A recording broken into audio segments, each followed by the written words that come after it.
Les soins mères kangourous, une méthode de soins révolutionnaire qui a conquis les cœurs des professionnels de la santé et des parents dans les hôpitaux du monde entier.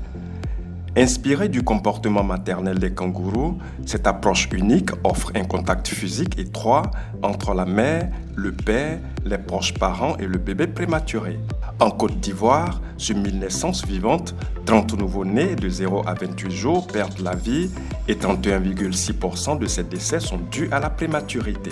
Les soins mères kangourous sont pratiqués dans 12 unités de soins mères kangourous dans le département de pédiatrie du centre hospitalier universitaire de Treichville. Les critères d'éligibilité aux soins mères kangourous, on a 2 personnes, la maman et le bébé.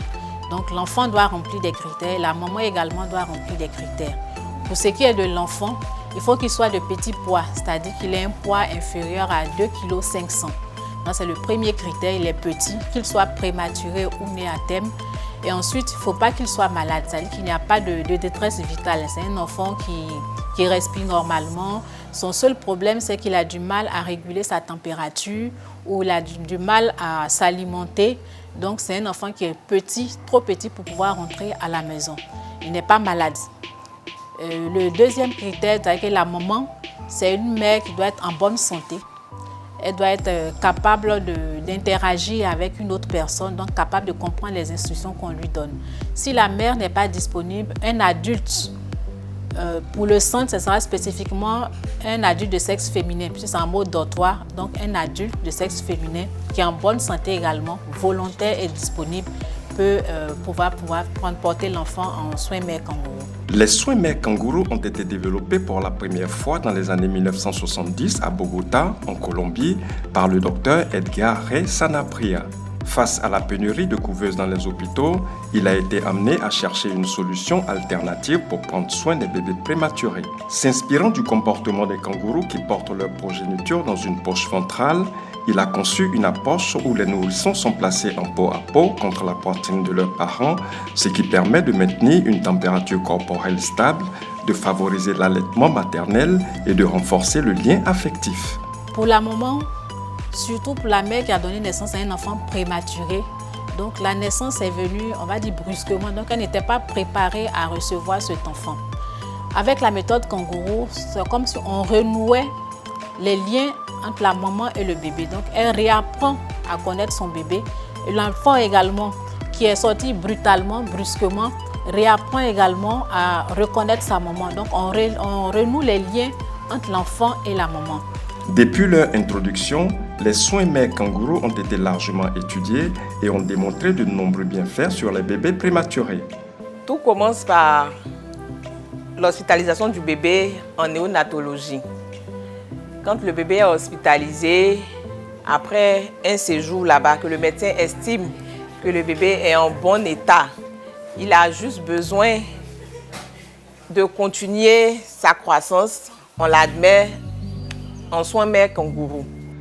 En plus de maintenir leur température corporelle, ces soins favorisent leur développement neurologique, stimulent leur système immunitaire et améliorent leur prise de poids. Elle a mangé à quelle heure? À 9 h. Elle ne se plaint pas. Tout va bien. Quand j'ai appris sa température le matin, elle était à combien? 36,9. Sa quantité est à combien aujourd'hui? À 40. D'accord. Elle fait bien popo. Elle fait combien de fois popo par jour? La dernière fois qu'elle a fait, c'était quand? Ce matin. Après 3 jours. D'accord, ok. Elle t'aide bien, non? Donc toi-même, il faut l'aider en buvant beaucoup d'eau aussi. Et puis, en mangeant, consommant des fruits aussi. Voilà, ça va l'aider à faire popo plus facilement. Cette pratique encourage la participation active des parents dans le processus de guérison de leur bébé. Les mères et les pères se sentent impliqués et responsables du bien-être de leur enfant, ce qui renforce leur confiance en tant que parents et contribue à tisser un lien émotionnel profond. On ne baisse pas les bras. Quelles que soient les difficultés, il ne faut jamais baisser les bras parce qu'il y a espoir. Là où on se dit que c'est compliqué, Tout peut arriver et tout peut avancer.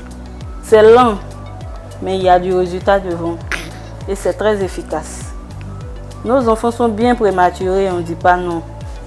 On pouvait se décourager complètement, mais avec son poids et autres, on a fait avec un peu.